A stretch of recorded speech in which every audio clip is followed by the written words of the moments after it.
So you might be wondering, I'm a CPA and I'm talking about being a yoga instructor. So I ran a CPA practice for many years and I now work at Xero, but my passion on the side is yoga.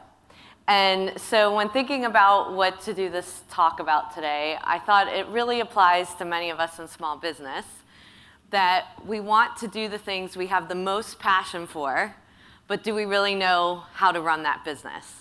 So I'm going to give you some tips today from my endeavors of going into running yoga studios, but also giving you some tips along the way of what I've seen with other clients of mine over the years as well.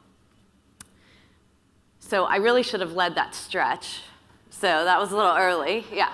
So this quote rang true for me as soon as I read this. Isn't it true? So we don't want to have a boss. So we start our own business and we think, oh, we're gonna, be able to control our time and, schedule our day the way we want. But really, we work way harder being a small business owner because we're extremely passionate about what we're doing and we want it to be successful. So I thought I'd go back and talk about my experience with yoga. So I have always been athletic, I love sports, and never had done yoga.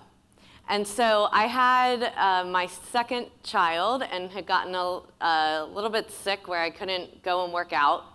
So the only thing the doctor allowed me to do was go do yoga. So I thought, well, I better try this.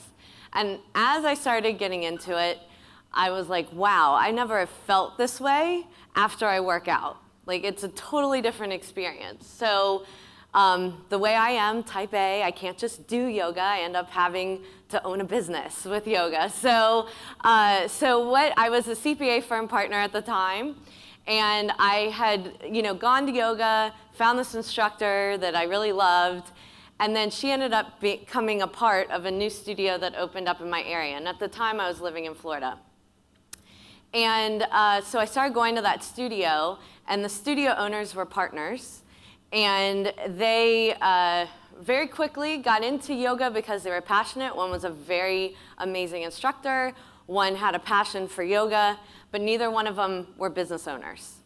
So they quickly got in the weeds with it, found out I was a CPA, and said, do you mind coming into the business? So I said, sure, I know how to run businesses. But what I wasn't was a subject matter expert. So I loved yoga, but because I wasn't an instructor, I had to take the information from other instructors about the right way to run the classes and what classes we should have and so forth. And I was believing them because I didn't know better. And so it really led us down some bad paths in the business. Soon after that yoga studio, I decided if I'm ever going to do it again, because I am an entrepreneur at heart, and I still had a passion for this, I need to be a yoga instructor. So I went back and got certified as a yoga instructor and really started learning more about the craft and understanding about all the different types of yoga and so forth. So then I started getting this new idea about what I was going to do with yoga, and decided to go in with a partner again, because with my work schedule, I needed someone that could do some of the work that I couldn't do. And learning from my past, and so not only my own partnerships, but other clients of mine, I've really, in all my years dealing with clients, and I'm talking hundreds and hundreds and hundreds of clients, I've seen one successful partnership. Because people go in with different feelings of how they're going to run that business, what they're really good at. Everyone has good intentions, but partnerships are worse than marriage, trying to get out of them. So you're sharing money. You're both passionate about the concept. So what I learned was if I was going to have a partner, that we needed to do a partnership agreement early on, agree on how you would part before you go in. So very similar to a prenup, but very important. And what ended up happening is through that process, you have to talk through many of the decisions that go on in a business, and Sue found out we're not a fit to be partners. Did it still cost me money? Yes. But would it have cost me way more money later? Absolutely. So thank goodness, went through that process. So if you are partners, very important to go through a partnership agreement. Third time around, I moved to Ohio, and I currently have a yoga studio because it's my passion. And but what I have quickly found about this studio, and that's the picture of the studio, it's called Drishtik Yoga, is that all geographies are not the same. And I can tell you I went to yoga here in San Francisco last night, and yoga in Florida, and yoga in Ohio, very different. Very different expectations of what those customers want. So knowing who your customer is, what type of yoga they want, is very important in how you put this together. The pricing's different, the scheduling's different. Everything about the business is different than how I ran it in Florida. So from the business side of things, so in that first studio that I talked about, one of the big problems for those partners were that they had no accounting systems in place. So that created a lot of bad decisions and a lot of opinions. So without accounting, without the actual data, you don't know what's really going right or wrong in your business. You have opinions. So you have to get to the data. You have to have real information to make those decisions, and that business lacked it. My second endeavor, it was all about technology and making sure we had the right technology. And so, again, this was in a partnership, and the agreement on that technology was extremely important. You can't go in cheap. You have to think about what kind of infrastructure do I need to put in place so that this business can one day be a bigger business, if that's what you want it to be. Because it's going to cost you a whole lot more later to fix that and undo it and have a bunch of change management with your staff, your partners, all of your vendors, your customers, everyone around you. The third time around is the cloud. So everything I do with this business is online. And that's what enables me to have this business I'm so passionate about, but have a very demanding full-time job at Xero, which is online accounting. So I'm from the field, but I very strictly believe about this. So I don't only use online accounting in my business.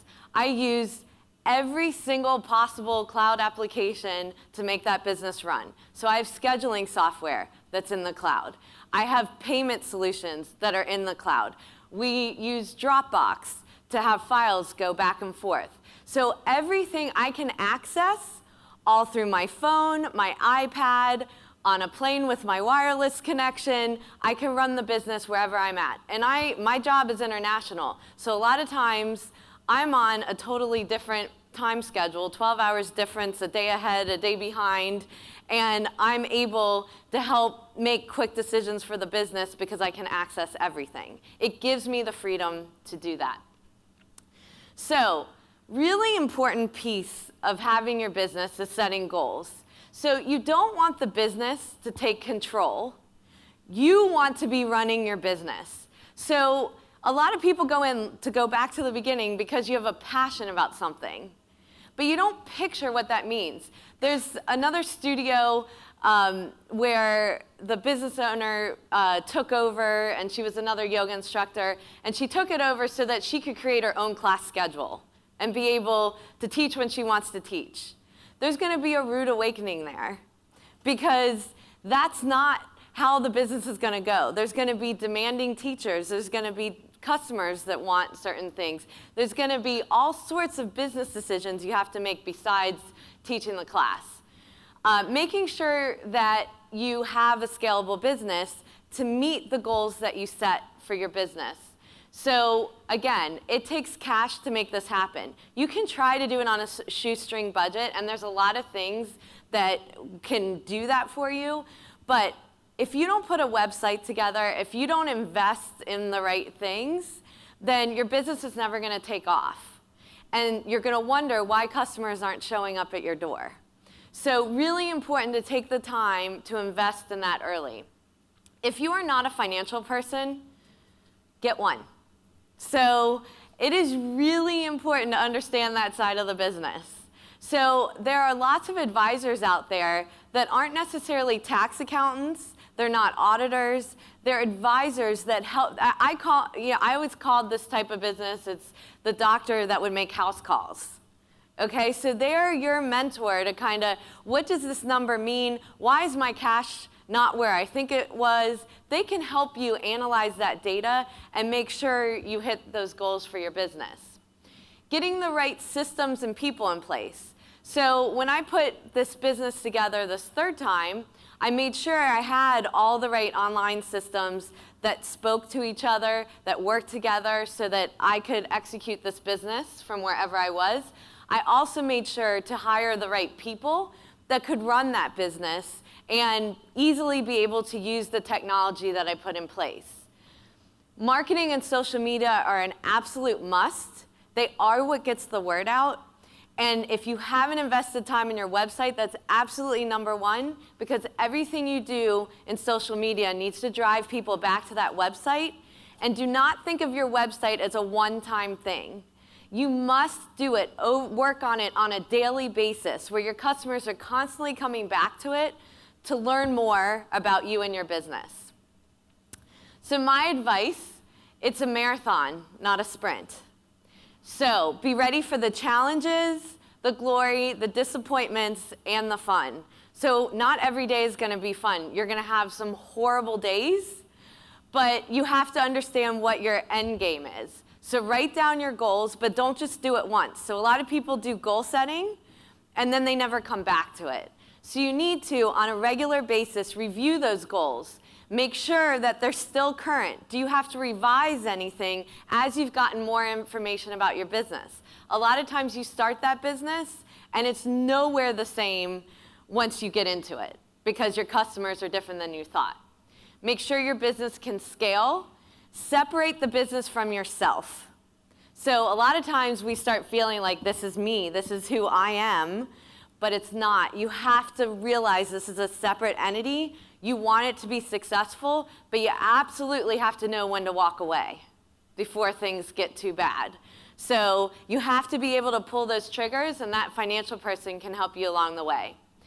Desperation creates bad decisions.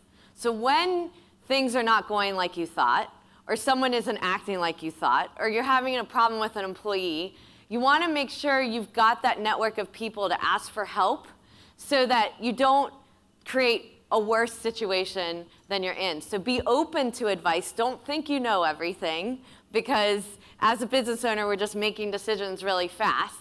Listen to what people are telling you and be flexible enough to make those changes. And my last one is hire employees rather than a partner. So a lot of times we partner because it seems easier and someone else can take on some of that work. But you can always hire people to do specific jobs if you guys aren't completely in line with where that business go and how the division of tasks is going to work, so that you both feel like each of you are putting 70% in that business. Oh, hitting the wrong thing. So tough times never last, but tough people always do. So as long as you stay to your plan and know where you're going with your business and put those right systems in place, it should definitely lead to help you be successful. Thank you.